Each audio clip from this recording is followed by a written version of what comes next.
വൈജ ആദ്യമേ അത്താഴം കഴിച്ചിട്ട് കയറിപ്പോയി. പിന്നീട് ബാലേന്ദ്രനും കുട്ടികളും ഇരിക്കുകയാണ്. ഇപ്പോഴത്തെ ശീലം അങ്ങനെയാ. നേരത്തെ തന്നെ വൈജ ആഹാരം കഴിച്ചിട്ട് കയറിപ്പോവും. അങ്ങനെ ബാലചന്ദ്രനും മക്കളും വന്ന് ഇരുന്ന് കഴിച്ചുകൊണ്ടിരിക്കുകയാണ്. ഈ സമയത്ത് ബാലൻ പറയുന്നുണ്ട്, നാളെ ഞാൻ കുളത്തുപുഴയ്ക്ക് പോവാണ് അലീനെ കാണാൻ. ആണോ അച്ഛാ? എങ്കിൽ പിന്നെ ഞങ്ങളും കൂടി വരുന്നുണ്ട് എന്ന് ബബിത രോഹിത്തും കൃഷ്ണമോളും പറയുമ്പോൾ അത് വേണ്ട, ഞാൻ എന്തായാലും പോയിട്ട് വരാം. അപ്പോൾ ബാബി ചോദിക്കുകയാണ്, എന്താച്ചാ അങ്ങനെ? ചേച്ചി പോയിട്ട് ഇത്രയും നാളായില്ലേ, ഞങ്ങളൊന്ന് കണ്ടിട്ട് കൂടിയില്ല. ഇതിനോടകം 2 തവണ അച്ഛൻ പോയിട്ട് വന്നില്ലേ, പിന്നെ ഞങ്ങളെ കൂടെ കൊണ്ടുപോയാല് എന്താ കുഴപ്പം? ഞങ്ങൾക്ക് പോകണം, അവിടെ എല്ലാം കാണണം, ഞങ്ങളുടെ ചേച്ചിയെ കാണണം, ഒരു ദിവസം അലീന ചേച്ചിയുടെ കൂടെ താമസിക്കണം എന്ന് പറയുന്നുണ്ട്. കൃഷ്ണയ്ക്ക് ഇപ്പൊ കാര്യം മനസ്സിലാവുന്നുണ്ട്. സ്റ്റാൻലിനെ ആരും കാണാതിരിക്കാനാണ് അച്ഛൻ ഒളിപ്പിച്ചു വെക്കുന്നതെന്നുള്ള കാര്യം. കൃഷ്ണ മാത്രം ഒന്നും പറയുന്നില്ല. രോഹി പറയാണ്, അതേ അച്ഛാ, എത്ര നാളെ ചേച്ചിയെ കണ്ടിട്ട്, അതുകൊണ്ട് ഞങ്ങൾക്ക് ചേച്ചി ഒന്ന് കാണണം. ഞങ്ങളൊന്ന് കണ്ടിട്ട് ഒരു ദിവസം സ്റ്റേ ചെയ്തിട്ട് ഞങ്ങളിങ്ങ് പോരാം, അച്ഛൻ്റെ കൂടെ ഞങ്ങൾ വന്നോട്ടെ എന്ന് പറയുമ്പം അത് വേണ്ട, ഞാനിപ്പോൾ പോണത് അവളുടെ ക്ഷേമം അന്വേഷിക്കാനാ. അവൾക്ക് എന്തെങ്കിലും പ്രശ്നമുണ്ടോ, എന്തെങ്കിലും ബുദ്ധിമുട്ടുണ്ടോ എന്നൊക്കെയൊന്ന് അറിയാൻ. അവിടെ പോയി എല്ലാം അന്വേഷിച്ചറിഞ്ഞിട്ട് ഞാനിങ്ങ് പോരും എന്ന് പറയുന്നുണ്ട്. അച്ഛാ, ആ കൂടെങ്കിൽ ഞങ്ങളും വരാം, അച്ഛൻ്റെ കൂടെ ഞങ്ങൾ തിരിച്ചു പോരാം, അത് വേണ്ടെന്ന് പറഞ്ഞില്ലേ എന്ന് പറഞ്ഞുകൊണ്ട് ബാലൻ എഴുന്നേറ്റ് പോവാണ്. ആഹാരം കഴിക്കുമ്പോൾ ബബിത രോഹിത്തും കൃഷ്ണമ്പളും കൂടി ഇരിക്കുകയാണ്. ബബിത ചോദിക്കുന്നുണ്ട്, അതെന്താ അച്ഛൻ നമ്മളെ അങ്ങോട്ട് കൊണ്ടുപോകാത്തത്? പലതവണയായി ഞാൻ ഓർക്കുന്നു, നമ്മൾ ഇന്നേ വരെ അച്ഛൻ അങ്ങോട്ടേക്ക് കൊണ്ടുപോയിട്ടില്ല, അഡ്രസ്സും തരുന്നില്ല. നമ്മൾ പോകാമെന്ന് പറഞ്ഞിട്ട് അഡ്രസ്സ് തരാൻ തയ്യാറാവുന്നില്ലല്ലോ. അലീന ചേച്ചിയോട് ചോദിക്കുമ്പം ചേച്ചിയും അഡ്രസ്സും ലൊക്കേഷനും ഒന്നും തരുന്നില്ല. അതിന് കാരണം എന്താണെന്ന് അറിയണമല്ലോ എന്ന് രോഹിത്ത് പറയുമ്പം കൃഷ്ണ പറയാണ്, അതിന് പിന്നിൽ എന്തെങ്കിലും ഒരു കാരണം കാണും രോഹിയേട്ടാ, അതുകൊണ്ടല്ലേ അച്ഛൻ തരാത്തത്. അല്ലെങ്കിൽ പിന്നെ അച്ഛൻ അഡ്രസ്സ് തരുന്നതിന് എന്താ പ്രശ്നം? കൃഷ്ണമോളെ, അത് തന്നെയാ ഞങ്ങൾക്കും അറിയേണ്ടത്. എന്തുകൊണ്ടാ അഡ്രസ്സ് തരാത്തത്? അത് പറഞ്ഞാൽ മതിയല്ലോ. ഞങ്ങളവിടെ കൊണ്ടുപോയാല് എന്താ കുഴപ്പം? നിനക്ക് പോകണമെന്ന് ആഗ്രഹമില്ലേ? എനിക്ക് പോകണമെന്ന് ആഗ്രഹമൊക്കെ ഉണ്ട്, പക്ഷെ അച്ഛൻ വരണ്ടാന്ന് പറഞ്ഞുകൊണ്ട് ഞാൻ പിന്നെ അതിനെക്കുറിച്ച് കൂടുതലൊന്നും എന്ന് പറയുമ്പം മതി മതി, നീ പിന്നെ അച്ഛൻ്റെ പെറ്റാണല്ലോ എന്ന് ബബിത പറയുന്നുണ്ട്. രാത്രിയില് ബാലിനുള്ള മരുന്നെടുത്ത് കൊടുക്കാനായിട്ട് കൃഷ്ണമോള് വെള്ളവുമായിട്ട് ചെല്ലുന്നുണ്ട്. അച്ഛാ, രോഹിയേട്ടനും ബബിതേച്ചിക്കും നല്ല സംശയമുണ്ട്, അച്ഛൻ എന്തുകൊണ്ടാ അവർക്കത് പറഞ്ഞു കൊടുക്കാത്തതെന്ന്. ഒരു ദിവസം എല്ലാവരും കൂടെ കൊണ്ടുപോകണമെങ്കിൽ ആ പ്രശ്നം അവസാനിക്കുമല്ലോ. മോളെ, നിനക്കെല്ലാ കാര്യങ്ങളും അറിയാമല്ലോ. അവിടെ ചെന്ന് കഴിഞ്ഞാൽ ആ സ്റ്റാൻലി ജോസഫ് ആരാണെന്ന് ഇവരറിയും, അവളുടെ പപ്പയാണെന്ന്. അതിൻ്റെ കൂടെ തന്നെ എങ്ങനെയെങ്കിലും ഇവിടുത്തെ വൈജിയുമായുള്ള ബന്ധം എന്താണെന്നും ഇവർ മനസ്സിലാക്കും. അത് വേണോ? ഇപ്പോൾ അവിടുത്തെ ഒരു പ്ലാന്ററിൻ്റെ വീട്ടിൽ അവളൊരു ജോലിക്കാരിയാ, അത്രേ ഉള്ളൂ. പക്ഷേ അവളുടെ പപ്പയുടെ വീട്ടിലാണെന്ന് ഇവരറിയണ്ട എന്ന് പറയുന്നുണ്ട്. എങ്കിലും അത് അറിയണ്ടേ അച്ഛാ? എന്നെങ്കിലും ഒരിക്കൽ അറിയേണ്ടതല്ലേ അവര്? പിന്നെ മറച്ചു വെച്ചിട്ട് എന്താണ് പ്രയോജനം? അവരോട് പറഞ്ഞു വെച്ച് ഇപ്പൊ കുഴപ്പമൊന്നുമില്ല അച്ഛാ. അവളുടെ പപ്പയാണെന്ന് പറഞ്ഞാൽ, ചേച്ചിയുടെ പപ്പയാണെന്ന് പറഞ്ഞാൽ വലിയ പ്രശ്നമൊന്നും ഉണ്ടാവാൻ പോണില്ല. അതേസമയം അച്ഛൻ മറച്ചു വെക്കുകയാണെങ്കിൽ അമ്മ പറയുന്നതിലൊക്കെ എന്തോ സത്യമുണ്ടെന്നല്ലേ അവരും കരുതുള്ളൂ. അമ്മയാണെങ്കിലോ നിങ്ങളെക്കുറിച്ച് ഓരോന്നൊക്കെ പറഞ്ഞുകൊണ്ടിരിക്കുക. അച്ഛൻ ഇടയ്ക്കിടയ്ക്ക് കാണാൻ പോവാണ്, അങ്ങനെ ഇങ്ങനെയൊക്കെ. അതിൻ്റെ കൂട്ടത്തിൽ അച്ഛൻ പറയാതെയും കൂടി ഇരുന്നാൽ രോഹിയേട്ടൻ്റെയും ബബിതേച്ചിയുടെ മനസ്സിൽ അതൊരു സംശയമായി നിൽക്കില്ലേ? അവർ വീണ്ടും പഴയതുപോലെ വെറുക്കാൻ തുടങ്ങും അച്ഛാ എന്ന് പറയുമ്പം ശരി, ഞാൻ ആലോചിക്കട്ടെ. എന്തായാലും ഞാൻ നാളെ രാവിലെ പോവും. നാളെ എന്നാലും പറ്റില്ല, നാളെ ഞാൻ തിരിച്ചു വന്നിട്ടാട്ടെ നോക്കാം എന്ന് പറയുന്നുണ്ട്. അങ്ങനെ കൃഷ്ണമോള് താഴേക്ക് ഇറങ്ങിപ്പോവാണ്. അങ്ങനെ പിറ്റേ ദിവസം രാവിലെ ബാലചന്ദ്രൻ റെഡിയാവുന്നുണ്ട്. നേരത്തെ റെഡിയായി താഴേക്ക് വരികയാണ്. അപ്പോഴേക്കും ജോലിക്കാരി ബ്രേക്ക്ഫാസ്റ്റ് ഒക്കെ റെഡിയാക്കുന്നുണ്ട്. ബ്രേക്ക്ഫാസ്റ്റ് കഴിക്കുന്നുണ്ടെങ്കിൽ രോഹിത്തും ബബിതയും കൃഷ്ണമോളും ബാലനത്തിനെ നോക്കിയിരിക്കുകയാണ്. ഞാൻ പോയിട്ട് എന്തായാലും വൈകുന്നേരം ആകുമ്പോഴേക്കും ഇങ്ങെത്തോട്ടോ, എല്ലാവരും ഇന്ന് കോളേജിൽ സ്കൂളിലൊക്കെ പോകുന്നില്ലേ എന്ന് പറയുമ്പം രോഹി പറയാണ്, എങ്കിലും അച്ഛനോട് ഞങ്ങൾ എത്ര പ്രാവശ്യം റിക്വസ്റ്റ് ചെയ്തതാ ഞങ്ങളെ ഒന്ന് കൊണ്ടുപോകാനായിട്ട്. അച്ഛൻ രാവിലെയെങ്കിലും മാറ്റി പറയുന്ന കരുതിയത്, എന്നിട്ടും അച്ഛൻ ഒന്നും പറഞ്ഞില്ലല്ലോ. മോനെ, അതിന് പിന്നിലൊക്കെ ഒരുപാട് കാരണങ്ങളുണ്ട്. എന്തായാലും വൈകുന്നേരം ഞാൻ വരട്ടെ, വന്നിട്ട് പറയാം. അവിടെ നിങ്ങളെ കൊണ്ട് പോകാൻ പറ്റിയ സാഹചര്യമാണോന്ന് ഞാനൊന്ന് നോക്കട്ടെ, എന്നിട്ട് വന്നിട്ട് നിങ്ങളോട് പറഞ്ഞിട്ട് പിന്നെ ഒരു ദിവസം നമുക്ക് ഒരുമിച്ച് പോകാം എന്ന് പറയുന്നുണ്ട്. അങ്ങനെ പറഞ്ഞ് ബ്രേക്ക്ഫാസ്റ്റ് എല്ലാം കഴിച്ചിട്ട് ബാലേന്ദ്രൻ അവിടുന്ന് കാറും എടുത്തുകൊണ്ട് നേരെ കുളത്തുപുഴയ്ക്ക് പോവാണ്. ഒറ്റയ്ക്ക് ഡ്രൈവ് ചെയ്താണ് കേട്ടോ പോണത്. ഗോവർദ്ധനെ കടയിലെ കാര്യങ്ങളെല്ലാം ഏൽപ്പിച്ചതിന് ശേഷം ബാലചന്ദ്രൻ പോവാണ്. ഈ സമയം രോഹിത്തും ബബിത പറയുന്നുണ്ട്, ഇതെന്താ അച്ഛൻ ഇങ്ങനെ? നമ്മളോട് അഡ്രസ്സ് പറഞ്ഞാലോ ലൊക്കേഷൻ തന്നാലോ നമ്മളെ കൂടി കൊണ്ടുപോയാലോ എന്താ കുഴപ്പം? ഇത്രയും നാളായില്ലേ നമ്മൾ ചേച്ചിയെ കണ്ടിട്ട്? അച്ഛനും അറിയാവുന്നതല്ലേ അതിന്റെ വിഷമം എന്ന് പറയുമ്പോഴേക്കും ഡോറ് തുറന്ന് വൈജ ഇറങ്ങി വരികയാണ്. ഇതെല്ലാം അകത്തുനിന്ന് ഇവരുടെ സംഭാഷണങ്ങളും കാര്യങ്ങളെല്ലാം വൈജ കേൾക്കുന്നുണ്ടായിരുന്നു. ഇപ്പൊ ഞാൻ പറഞ്ഞത് എങ്ങനെയുണ്ട്, നിങ്ങൾക്കിപ്പോ മനസ്സിലായോ എന്ന് ചോദിക്കാണ്. എന്ത് മനസ്സിലാക്കാനാ അമ്മേ എന്ന് കൃഷ്ണമോൾ ചോദിക്കുമ്പം നീ മിണ്ടണ്ട. നിങ്ങളോട് രണ്ടുപേരോടാണ് എനിക്ക് പറയാനുള്ളത്. നിങ്ങളുടെ അച്ഛന് അത്രയ്ക്ക് ഇതാണെങ്കിൽ നിങ്ങളെ കൂടി കൊണ്ടുപോയാൽ എന്തായിരുന്നു കുഴപ്പം? അച്ഛൻ്റെ സ്വന്തം മകളെ പോലെയാണെന്ന് നിങ്ങളല്ലേ പറയാറ്. പിന്നെ അയാൾക്ക് നിങ്ങളെ കൂടി കൊണ്ടുപോയാൽ എന്തായിരുന്നു കുഴപ്പം? എന്തായാലും വേറെ വണ്ടി വിളിച്ചൊന്നും പോകണ്ടല്ലോ. അയാൾ പോകുന്ന വണ്ടിയിൽ നിങ്ങൾ 3 പേരും കൂടെ കയറ്റാവുന്നതല്ലേ ഉള്ളൂ. പോയിട്ടൊന്ന് കണ്ടിട്ട് തിരിച്ചു വരിക. അതിനിപ്പം എന്താ ഇത്ര ബുദ്ധിമുട്ടുള്ളത്? അവിടുത്തെ പ്ലാന്റർക്ക് അത് ഇഷ്ടമാവോ അല്ലയോ എന്നായിരിക്കും നിങ്ങളുടെ അച്ഛൻ നിങ്ങളെ പറഞ്ഞു പിടിപ്പിച്ചത്. അയാളെ പോയി കാണുന്നതിൽ അയാൾക്ക് താല്പര്യക്കുറവില്ലെങ്കിൽ പിന്നെ നിങ്ങളെ കൂടി കൊണ്ടുപോയാൽ എന്താ താല്പര്യക്കുറവ്? ഈ ലോകത്തൊന്നും ഇതുപോലൊരു മുതലാളിയെ നമ്മളാരും കണ്ടിട്ടില്ലേ? ഒരു മുതലാളിക്ക് ഒരു തൊഴിലാളിയെ ആരൊക്കെ കാണാൻ വരുമെന്ന് തീരുമാനിക്കാനുള്ള അവകാശമൊന്നും ഇല്ലല്ലോ. ആ തൊഴിലാളിക്കല്ലേ അവകാശം ആരൊക്കെ കാണാൻ വരണമെന്നുള്ളത്. പിന്നെ ഇപ്പോ ആ കള്ളത്തിലൊന്നും പറഞ്ഞ് നിങ്ങളുടെ അച്ഛൻ രക്ഷപ്പെടാൻ നോക്കണ്ട. ഇത് ഞാൻ പറഞ്ഞില്ലേ, അത് തന്നെ അവിഹിതം എന്ന് പറയുമ്പം കൃഷ്ണൻ പറയാണ്, അമ്മ കാര്യം അതാ സംസാരിക്കല്ലേ. എങ്കിൽ പിന്നെ എന്തുകൊണ്ടാടി അവിടുത്തെ അഡ്രസ്സ് കൊടുക്കാത്തത്?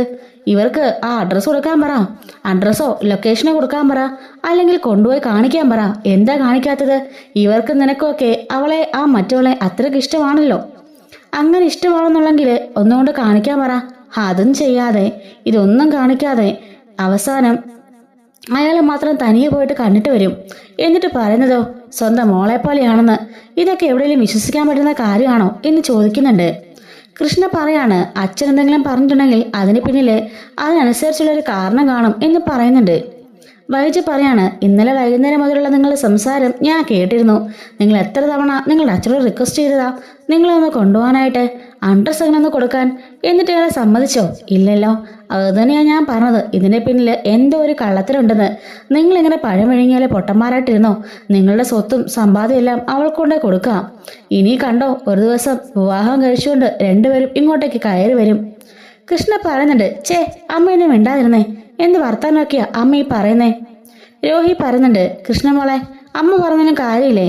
അങ്ങനെയാണെ പിന്നെ നമ്മളെ എന്തുകൊണ്ടാ കൊണ്ടുപോകാത്തത്? അത് മാത്രമല്ല അഡ്രസ്സ് പോലും തരുന്നില്ല. ചേച്ചി വിളിക്കുമ്പം ചേച്ചിയും കൃത്യമായ മറുപടി ഒന്നും പറയുന്നില്ല. അഡ്രസ്സ് ചോദിക്കുമ്പം അച്ഛനോട് ചോദിക്കാനല്ലേ ചേച്ചി പറഞ്ഞത്. ഒരു തവണയെങ്കിലും ചേച്ചി അല്ലെന്ന് പറഞ്ഞോ? അല്ലല്ലോ. അതുകൊണ്ട് അമ്മ പറഞ്ഞതിലും കാര്യമുണ്ട് എന്ന് രോഹിയും ബബിയും പറയുന്നുണ്ട്. കൃഷ്ണമ്മയുടെ മനസ്സ് ഒന്ന് പെടയുകയാണ്. ഒരു വിധത്തിൽ കരക്കയറ്റി കൊണ്ടുവന്നാണ് രണ്ടുപേരെയും. ഇതായിപ്പോൾ വീണ്ടും രണ്ടുപേരും മറുവശത്താവുകയാണ്. അത് അപകടമാണ്. എത്രയും പെട്ടെന്ന് അവരെ ഇങ്ങോട്ടേക്ക് തന്നെ കൊണ്ടുവരണം, അല്ലെങ്കിൽ ആകെപ്പാടെ പ്രശ്നമാകുമെന്ന് കൃഷ്ണ മനസ്സിൽ ഉദ്ദേശിക്കുന്നുണ്ട്. എല്ലാവരും ഒരുങ്ങാൻ പോയ സമയത്ത് കൃഷ്ണമ്മൾ ഫോണും കൊണ്ട് പുറത്തേക്ക് പോവാണ്. ബാലിനെ വിളിച്ച് എവിടത്തെ വെച്ചാന്ന് ചോദിക്കുമ്പം ഞാൻ കുറച്ചു ദൂരം എത്തി മോളെ, 1 മണിക്കൂറുള്ളൂ അവിടെ എത്താന് എന്ന് പറയുമ്പോൾ കൃഷ്ണ പറയുന്നുണ്ട്, അച്ഛാ അമ്മ ഇന്ന് രാവിലെ ഞങ്ങളുടെ ഒക്കെ ഒന്ന് സംസാരിച്ചു. ഇന്നലെയും ഇന്ന് രാവിലെയും നമ്മൾ സംസാരിച്ചെല്ലാം അമ്മ കേട്ടുകൊണ്ടിരിക്കുകയായിരുന്നു. എങ്ങനെയെങ്കിലും രോഹിയേട്ടനെയും അഭിജയിച്ചയും കൂടി അങ്ങോട്ടേക്ക് വലിക്കാനാണല്ലോ അമ്മയുടെ ശ്രമം. അതിന്ന് എന്തായാലും സക്സസ് ആയച്ചാ. അച്ഛൻ എന്തുകൊണ്ടാണ് അവരെ കൊണ്ടുപോകാത്തത്? അച്ഛൻ അഡ്രസ്സ് പോലും കൊടുക്കുന്നില്ല. ചേച്ചി മുരണ്ട് കളിക്കുക. അതിൻ്റെയൊക്കെ പിന്നിൽ എന്തോ രഹസ്യമുണ്ട്. അവർ തമ്മിൽ അവിഹിതമായതുകൊണ്ട് തന്നെയാണ് ഒരിക്കൽ വിവാഹം കഴിച്ച് കയറി വരുന്നൊക്കെ പറഞ്ഞുകൊണ്ട് അമ്മ അവരെ മനസ്സ് മാറ്റാൻ ശ്രമിക്കാം. രോഹിട്ടും അഭിജയിച്ചിയും പകുതി എന്തോ അവിശ്വസനീയമായ രീതിയിൽ ഇരിക്കുകയാണ് എന്ന് പറയുന്നുണ്ട്. ഓഹോ, അപ്പം അവൾ പണി തുടങ്ങി കഴിഞ്ഞല്ലേ? അതേച്ചാ, അച്ഛൻ പോയ പിന്നാലെ തന്നെ അമ്മ കയറി വന്ന് ഇങ്ങനെയൊക്കെ പറഞ്ഞു. അതുകൊണ്ട് ഞാൻ പറഞ്ഞില്ലേ, രോഹിയേട്ടനെങ്കിലും സത്യം അറിഞ്ഞിരിക്കണം, അതാ ഇപ്പം വേണ്ടത് എന്ന് പറയുന്നുണ്ട്. ശരി മോളെ, ഞാൻ പോയിട്ട് വന്നിട്ട് കാര്യങ്ങൾ തീരുമാനിക്കാം. എല്ലാവരെയും കൂട്ടി ഒരു ദിവസം ഞാൻ അങ്ങോട്ട് കൊണ്ടുപോകാം എന്ന് പറയുന്നുണ്ട്. അങ്ങനെ കൃഷ്ണമ്മോള് ഫോണ് കട്ടാക്കുന്നുണ്ട്. അങ്ങനെ എല്ലാവരും സ്കൂളിലും കോളേജിലൊക്കെ പോവാണ്. ബാലേന്ദ്രൻ ഏകദേശം ഉച്ചയെടുക്കാറായപ്പോഴേക്കും കുളത്തുപുഴയിലേക്ക് എത്തുന്നുണ്ട്. അങ്ങനെ കുളത്തുപുഴയിലെത്തുമ്പം അച്ഛനു വേണ്ടി വിവിധതരം കറികളും എല്ലാം ഉണ്ടാക്കി വെച്ച് കാത്തിരിക്കുകയാണ് അലീന. അച്ഛൻ വന്ന് കയറിയപാടെ അലീന ഓടിപ്പോയി ഗേറ്റ് തുറക്കുന്നുണ്ട്. അച്ഛാന്ന് വിളിച്ചുകൊണ്ട് കെട്ടിപ്പിടിക്കുകയാണ്. ശേഷം ബാലിന്റെ കയ്യിലും പിടിച്ചുകൊണ്ട് അകത്തേക്ക് കയറി വരുന്നുണ്ട്. അകത്തേക്ക് കയറുന്നപ്പോൾ സ്റ്റാലിനോട് ഇരിക്കുകയാണ്. വരണം മിസ്റ്റർ മേനോൻ എന്ന് പറയുന്നുണ്ട്. ഇരിക്കൂ, ഓർമ്മ ഒഴിക്കട്ടെ എന്ന് പറയുമ്പം അയ്യോ വേണ്ട, എനിക്ക് ഡ്രൈവ് ചെയ്ത് പോകാനുള്ളതാ എന്ന് പറയുമ്പം പപ്പയാൾ കൊള്ളാലോ, കഴിക്കാതിരിക്കുന്നതിനെ കൂടെ കഴിപ്പിച്ചേ പപ്പ അടങ്ങുള്ളോ എന്ന് ചോദിച്ച് വഴക്ക് പറയുമ്പം അയ്യോ സോറി എന്ന് പറയുന്നുണ്ട്. നിങ്ങൾ സംസാരിച്ചിരിക്കുക എന്നും പറഞ്ഞുകൊണ്ട് സ്റ്റാൻലി അകത്തേക്ക് കയറി പോകുന്നുണ്ട്. ബാലൻ ചോദിക്കാണ്, എൻ്റെ മോൾക്ക് ഇവിടെ ഇപ്പം എങ്ങനെയുണ്ട്, കുഴപ്പമൊന്നും ഇല്ലല്ലോ അല്ലേ എന്ന് പറയുമ്പം ഇല്ലച്ചാ എനിക്കൊരു കുഴപ്പമില്ല. ഓരോ കാര്യങ്ങളും എന്നെ വിളിച്ചറിയിക്കണേ മോളെ, എന്തെങ്കിലും പ്രശ്നം ഉണ്ടെങ്കിൽ അപ്പം തന്നെ വിളിച്ചാൽ മതി, ഞാൻ വന്ന് കൊണ്ടുപോയിക്കോളാം എന്നൊക്കെ പറഞ്ഞ് ഇങ്ങനെ ഓരോ കാര്യങ്ങളൊക്കെ പറയാണ്. അതുപോലെ ഇന്നലെയും ഇന്നുമായിട്ട് ബബിതയും രോഹിത്തും ചോദിച്ച കാര്യങ്ങളും താൻ മറുത്തു പറഞ്ഞതും അതിനുശേഷം വൈജ പോയിട്ട് അവരോട് അങ്ങനെയൊക്കെ പറഞ്ഞു കൊടുത്ത കാര്യങ്ങളെല്ലാം കൃഷ്ണ വിളിച്ച് പറഞ്ഞതും എല്ലാ കാര്യങ്ങളും പറയുന്നുണ്ട്. അച്ഛാ, അത് അപകടമാണ്. രോഹിത്തും ബബിതയും കൂടി അമ്മയുടെ വശത്ത് ചേർന്നാലേ അത് വലിയ അപകടം ചെയ്യും. അതുകൊണ്ട് അച്ഛൻ എങ്ങനെയെങ്കിലും രോഹിയോട് കാര്യങ്ങൾ പറ. അവനോട് ഞാൻ തുറന്നു പറയണോ? അവൻ്റെ അമ്മയുടെ പഴയ കഥകളൊക്കെ തുറന്നു പറഞ്ഞോ അച്ഛാ, അല്ലെങ്കിൽ ശരിയാവില്ലല്ലോ എന്ന് പറയുന്നുണ്ട്. അങ്ങനെ അവിടുത്തെ വിശേഷങ്ങളെല്ലാം ബാലേന്ദ്രൻ പങ്കുവെക്കുന്നുണ്ട്. ബാലൻ ചോദിക്കാണ്, ആ റീതാമ്മ എന്ന സ്ത്രീ പിന്നെ ഇങ്ങോട്ടേക്ക് വന്നോ? മോളോട് എന്തെങ്കിലും ഉപദ്രവം കാണിച്ചോ? ഇല്ലച്ചാ, അങ്ങനൊന്നും ഉണ്ടായില്ല. ഞാൻ പറഞ്ഞല്ലോ, അച്ഛനവിടെ പോയിട്ട് നല്ല വഴക്കുണ്ടാക്കി, ആവശ്യക്കാർക്കെല്ലാം വേണ്ട വിധം കൊടുക്കുകയും ചെയ്തു. പിന്നെ ആരും ഇങ്ങോട്ടേക്ക് വന്നിട്ടില്ല. പക്ഷേ ഇനി അങ്ങോട്ടേക്ക് പോകേണ്ടി വരും. അതെന്തിനാ? അതൊക്കെ വേണം. ഇവിടുത്തെ അച്ഛനമ്മയും പിണങ്ങിക്കഴിയുന്നപോലെ കഴിയുന്നത്. ഒരു ബന്ധവുമില്ല. അവിടുത്തെ കാര്യങ്ങളെല്ലാം നന്നായി നോക്കണ്ടേ? അത് മാത്രമല്ല, ഇളയ കുട്ടിക്ക് മാനസികമായി എന്തൊക്കെയോ പ്രശ്നങ്ങളുണ്ട്. പപ്പയാണെങ്കിലോ ആ കാര്യത്തിലൊന്നും തിരിഞ്ഞു നോക്കാറ് പോലും ഇല്ല. പപ്പയെ കൊണ്ട് ആ കാര്യമൊക്കെ നേരെയാക്കണം, ആ കുട്ടീനെ ശരിയാക്കി എടുക്കണം എന്നൊക്കെ പറയുമ്പം ഇവിടെ വന്നും നീ തുടങ്ങിയോ എന്ന് ചോദിക്കാണ്. എന്ത് ചെയ്യാനച്ഛാ, അതും എൻ്റെ സഹോദരങ്ങൾ തന്നെയല്ലേ എന്ന് പറയുന്നുണ്ട്. അത് ശരിയാണല്ലോ, മൊത്തം കൂടി ഇപ്പോൾ 6 സഹോദരങ്ങളായല്ലേ. 6 പേർ കൂടി മൂത്തൊരു ചേച്ചിയാണല്ലോ നീ എന്ന് പറയുന്നുണ്ട്. അതെ, ആരോരും ഇല്ലായിരുന്നു എനിക്കിപ്പോൾ 6 സഹോദരങ്ങളായില്ലേ. ഇവിടെ 2 പെണ്ണും ഒരാണുവാ, അവിടുത്തെ പോലെ തന്നെ എന്ന് പറയുന്നുണ്ട്. അങ്ങനെ അലീന അച്ഛനെയും കൂട്ടി ഡൈനിങ് ടേബിളിലേക്ക് ചെല്ലുന്നുണ്ട്. അപ്പോഴേക്കും അങ്ങോട്ടേക്ക് സ്റ്റാൻലിയും വരുന്നുണ്ട്. പൗലോസിനോടും ആൻ്റപ്പനോടും ആഹാരമൊക്കെ കൊണ്ടുവെക്കാൻ പറയാണ്. ഇത്തവണ എന്തായാലും ഞാൻ കഴിക്കാതെയാ വന്നിട്ടുള്ളത് സ്റ്റാൻലി, കാരണം കഴിഞ്ഞ തവണ വന്നപ്പോഴും കഴിക്കാൻ സാധിച്ചില്ലല്ലോ. അതുകൊണ്ട് ഇത്തവണ കഴിച്ചേക്കാന്ന് വെച്ചു. പിന്നെ അലീനയ്ക്കാണെങ്കിലും നിർബന്ധം ഞാൻ ഇവിടുന്ന് കഴിക്കണമെന്ന് എന്ന് പറയുന്നുണ്ട്. അവളുടെ കൈ കൊണ്ടും എന്തൊക്കെ ഉണ്ടാക്കിയിട്ടുണ്ട് മിസ്റ്റർ മേനോൻ. അച്ഛന് കൊടുക്കാനാന്നും പറഞ്ഞുകൊണ്ട് വലിയ സന്തോഷത്തിലാണ് എല്ലാം നിർമ്മിച്ചത് എന്ന് പറയുന്നുണ്ട്. അത് പിന്നെ 6-7 മാസക്കാലം എന്നെ സ്വന്തം മോളെ പോലെ കൊണ്ടുവരുന്ന ആളാ ഈ അച്ഛൻ. ഞാൻ ആദ്യമായി അച്ഛാന്ന് വിളിക്കുന്നതും എന്നെ മോളെന്ന് വിളിക്കുന്നതും ഈ അച്ഛനാ എന്നൊക്കെ പറയുമ്പം അതൊക്കെ എനിക്ക് മനസ്സിലാവുന്നുണ്ട്, നിങ്ങളുടെ സ്നേഹം എത്രത്തോളം ഉണ്ടെന്ന്. എൻ്റെ മോളെ വന്നപ്പോൾ തന്നെ പൊന്നുപോലെ നോക്കിയ ആളല്ലേ എന്നൊക്കെ പറയുന്നുണ്ട്. ഇവിടിപ്പോ അലീനയ്ക്ക് ഒരു കുറവുമില്ല. അവളെ ഞാൻ രാജകുമാരിയെ പോലെയാണ് കൊണ്ടു നടക്കുന്നത് എന്നൊക്കെ സ്റ്റാൻലി പറയുന്നുണ്ട്. അലീന ബാലന് വിളമ്പി കൊടുക്കാണ് കേട്ടോ. ഈ സമയം ബാലൻ ഭക്ഷണം ഇങ്ങനെ ഇളക്കിയതിന് ശേഷം ഒരു ഉരുള ചോറ് അലീനയ്ക്ക് വായിൽ വെച്ച് കൊടുക്കുന്നുണ്ട്. സ്റ്റാൻലിക്ക് അത് കണ്ടിട്ട് തീരെ പിടിച്ചില്ല. കാരണം സ്റ്റാൻലിയുടെ സ്പൂണും കൈകൊണ്ടൊക്കെ ഭയങ്കര വൃത്തിയൊക്കെ നോക്കി കഴിക്കുന്ന ആളാണല്ലോ. അപ്പോൾ ബാലചന്ദ്രൻ ഇതൊന്നുമില്ലാതെ കൈകൊണ്ട് കുഴച്ചെടുത്ത് അലീനയ്ക്ക് കൊടുത്തത് ഒട്ടും ഇഷ്ടപ്പെട്ടില്ല. പക്ഷെ അലീനയാണെങ്കിലോ അത് അമൃത പോലെയാണ് കേട്ടോ കഴിക്കുന്നത്. അവിടെ വെച്ചും ബാലൻ ഇതുപോലെ 4 മക്കൾക്കും വാരി കൊടുക്കാറുണ്ടായിരുന്നല്ലോ. അലീനയാണെങ്കിലോ അച്ഛാ ഒത്തിരി സന്തോഷമായി, എത്ര നാൾക്ക് ശേഷം അച്ഛനിക്കിങ്ങനെ വാർത്തുന്നത് എന്ന് പറയുന്നുണ്ട്. അലീന നീയും കൂടി ഇരുന്ന് കഴിക്കുമെന്ന് സ്റ്റാൻലി പറയുന്നുണ്ട്. അലീനയും അവിടെ ഇരുന്ന് കഴിക്കുകയാണ്. കൈകൊണ്ട് തന്നെയാണ് കേട്ടോ അലീന ഇപ്പോഴും കഴിക്കുന്നത്. അലീനയ്ക്ക് സ്പൂണും കത്തിയൊന്നും ഒരു വശവും ഇല്ല. അങ്ങനെ അവിടെ ഇരുന്ന് കഴിക്കുകയാണ്. അതിനുശേഷം കഴിഞ്ഞ ശേഷം ബാലൻ, എന്നാൽ ശരി മോളെ, ഞാൻ പോയിട്ട് വരാം. അച്ഛാ, രോഹിത്തിന്റെ കാര്യത്തിൽ എന്തെങ്കിലും തീരുമാനം ഉണ്ടാക്കണം, അല്ലെങ്കിൽ രോഹിത്തും ബബിലയും നമ്മുടെ പിടിവിട്ട് പോവും. അച്ഛനത് ഓർമ്മയുണ്ടല്ലോ. അതൊക്കെ എനിക്ക് ഓർമ്മയുണ്ടോ, ഞാൻ പോയിട്ട് വരട്ടെ എന്നും പറഞ്ഞുകൊണ്ട് സ്റ്റാൻലിയോട് യാത്ര പറഞ്ഞിട്ട് ബാലൻ അവൾക്ക് കൊണ്ടുവന്ന കുറച്ച് സമ്മാനങ്ങളെല്ലാം കൊടുക്കുകയാണ്. കുറച്ച് ഫ്രൂട്ട്സും അവൾക്കൊരു ഡ്രസ്സും അതുപോലെ അവൾക്കൊരു ചെറിയൊരു വളയും എല്ലാം സമ്മാനമായി കൊടുത്തിട്ടാണ് അവിടുന്ന് പോകുന്നത്. ഗേറ്റ് വരെ നടന്ന് അലീന അച്ഛനെ യാത്രയാക്കുന്നുണ്ട്. ബാലൻ അവിടുന്ന് പോയി കഴിഞ്ഞപ്പം ഗേറ്റും പൂട്ടി അകത്തേക്ക് വളരെ സന്തോഷത്തോടെ കയറിയാണ് അലീന. അപ്പൊ സ്റ്റാലിയുടെ മനസ്സിൽ ഒരു പൊസസീവ്നെസ് ഒക്കെ സ്റ്റാർട്ട് ചെയ്യുന്നുണ്ട്. അപ്പോൾ അലീനയ്ക്ക് ഇപ്പോഴും ബാലിനെയാണോ ഇഷ്ടം? എന്താ പപ്പ അങ്ങനെ ചോദിച്ചത്? അച്ഛനല്ലേ എന്നെ ആദ്യമായി മോളേന്ന് വിളിച്ചത്, പിന്നെ ഞാൻ എന്ന് പറയുമ്പം അതല്ലേ ഞാൻ ചോദിച്ചത്. അലീനയ്ക്കിപ്പോഴും എന്നേക്കാളും സ്നേഹം അച്ഛനോടാണോ? അങ്ങനെ പറഞ്ഞാൽ എനിക്ക് തരംതിരിച്ച് പറഞ്ഞറിയില്ല. ഒരുപാട് കാലം എന്നെ പൊന്നുപോലെ നോക്കിയ ആളല്ലേ. പപ്പയാണെങ്കിലോ എൻ്റെ സ്വന്തം പപ്പയാ, ഇപ്പം എന്നെ പൊന്നുപോലെ നോക്കുന്നുണ്ട്. അതുകൊണ്ട് 2 പേർക്കും എൻ്റെ മനസ്സിൽ ഒരേ സ്ഥാനമാണ്. ഒരേ സ്ഥാനമേ ഉള്ളൂ, ജനിപ്പിച്ച ഞാൻ നിനക്ക് അയാളെക്കാട്ടിലും മുകളിലല്ലേ എന്ന് ചോദിക്കുമ്പോൾ എന്താ പപ്പ ഇങ്ങനെയൊക്കെ പറഞ്ഞേ എന്ന് ചോദിക്കുന്നുണ്ട്. പിന്നെ അലീന, എനിക്കിന്ന് ആ പ്രവൃത്തി തീരെ ഇഷ്ടപ്പെട്ടില്ല. ഏത് പ്രവൃത്തി? അത് പിന്നെ നീ അവിടെ ഇരുന്ന് അയാൾ കുഴച്ചെന്ന ഭക്ഷണം വാരി കഴിച്ചില്ലേ? ചേ, അതൊക്കെ എന്തൊരു ചീപ്പാണ്. അതിനെന്താ പപ്പ കുഴപ്പം? എന്താ കുഴപ്പമെന്നോ? കയ്യിൽ പോലെ ഭക്ഷണം പറ്റിക്കാതെ ഫോർക്ക് കൊണ്ടും അതുപോലെ സ്പൂണും കൊണ്ടൊക്കെയാണ് ഞാൻ ആഹാരം കഴിക്കുന്നത്. നിനക്കറിയാലോ, നിന്നോട് പറഞ്ഞിട്ട് നിനക്കത് വശമായില്ല ഇതുവരെ. പക്ഷെ ആ മേനോൻ കൈയിട്ടിളക്കിയ ആ ഫുഡ് വാരി കഴിക്കുന്നു. ചേ, എനിക്കിത് കണ്ടപ്പോൾ തന്നെ എന്താ പോലെ തോന്നി. പാപ്പ, ഞാനൊരു കാര്യം പറയട്ടെ. ആ അച്ഛൻ്റെ സ്നേഹമാ അതിലുള്ളത്. ഞങ്ങൾ മൂന്ന് മക്കളുടെ കൂടെ എന്നെ ഇരുത്തി ആ അച്ഛൻ ആഹാരം വാരി തന്നിട്ടുണ്ട്. അതിൻ്റെയൊക്കെ ആ ഒരു ഭക്ഷണത്തിനുള്ളിലുള്ളത് സ്നേഹ പപ്പ എന്ന് പറയുന്നുണ്ട്. ഇങ്ങനെയൊക്കെയാണോ ഒരാളെ സ്നേഹിക്കുന്നത്? അതെ പപ്പ, പപ്പയ്ക്ക് അതൊന്നും അറിയാൻ മേലായിട്ടാ. ഓരോരുള്ള ചോറ് പപ്പ എനിക്ക് വായി വെച്ച് തരുമ്പം പപ്പയ്ക്ക് ആ ഫീലിങ്സ് മനസ്സിലാവും എന്ന് പറയുന്നുണ്ട്. പണ്ട് അനാഥാലയത്തിൽ വെച്ച് ബൃജിതാമ്മയാ എനിക്ക് വായർ തന്നുകൊണ്ടിരുന്നത്. വർഷങ്ങൾ ഒരുപാട് കഴിഞ്ഞിട്ടും ഞാൻ വലിയ പെണ്ണായിട്ട് പോലും ബ്രിജിത്ത മമ്മി എനിക്ക് വാരി തരുമായിരുന്നു. കാരണം ഒരമ്മയുടെ സ്നേഹം എനിക്ക് മിസ്സാവാതിരിക്കാനായിട്ട് ആ കൈകൊണ്ട് ആ അനാഥാലയത്തിലെ എല്ലാ കുട്ടികൾക്കും ആ മമ്മി വാരി കൊടുത്തിട്ടുണ്ട്. ഞാനും എൻ്റെ രേവതി കുട്ടിക്കും ചിന്നുമോക്കും അവളുണ്ടായിരുന്ന കുഞ്ഞു കുട്ടികൾക്കെല്ലാം അത് വാരി കൊടുത്തിട്ടുണ്ട്. അതിൽ ഒരു പ്രത്യേക സ്നേഹം ഒളിഞ്ഞിരിപ്പുണ്ട് പപ്പ എന്ന് പറയാണ്. എന്തോ എനിക്കിതൊന്നും അങ്ങോട്ട് ഡൈജസ്റ്റ് ആവുന്നില്ല എന്നും പറഞ്ഞുകൊണ്ട് സ്റ്റാലി അകത്തേക്ക് കയറിപ്പോവാണ്. അനിയനിക്ക് സ്റ്റാലി അങ്ങനെ പറഞ്ഞത് വല്ലാണ്ടായിപ്പോയി കേട്ടോ. എങ്കിലും അച്ഛൻ വന്ന സന്തോഷത്തില് അദ്ദേഹം കൊണ്ടുവന്ന ഫ്രൂട്ട്സും അതുപോലെ ഡ്രസ്സൊക്കെ അലീന ഇട്ട് നോക്കുന്നുണ്ട്. ആ വളയും കയ്യിലിട്ട് നോക്കുകയാണ്. എന്നിട്ട് ആ വളയും വെച്ച് കനലിൽ നോക്കി നിൽക്കുന്നുണ്ട്. സ്റ്റാലി അപ്പോൾ വന്നിട്ട് പറയാണ്, അലീനയ്ക്ക് സ്വർണത്തിനൊക്കെ ഭയങ്കര ഇഷ്ടമാണോ? ഹേയ് ഇല്ലച്ചാ. അല്ല, മേനോൻ കൊണ്ടുവന്ന ആ വളയൊക്കെ ഒരുപാട് നേരം കൊണ്ട് ഇട്ട് നോക്കുന്നു. അത് പിന്നെ അച്ഛൻ കൊണ്ടുവന്നതല്ലേ എന്ന് പറയുമ്പം, നാളെ നമുക്ക് ഇവരടുത്തുള്ള ഒരു ജ്വല്ലറിലേക്ക് പോകാം. നിനക്ക് എന്തൊക്കെ വേണോ അതെല്ലാം വാങ്ങിച്ചോ. അയ്യോ പപ്പ, എനിക്കങ്ങനെ സ്വർണത്തിനോട് ആക്രാന്തൊന്നും ഇല്ല. പപ്പ അച്ഛൻ കൊണ്ടുവന്നപ്പോൾ ഒന്ന് നോക്കിയെന്നേ ഉള്ളൂ.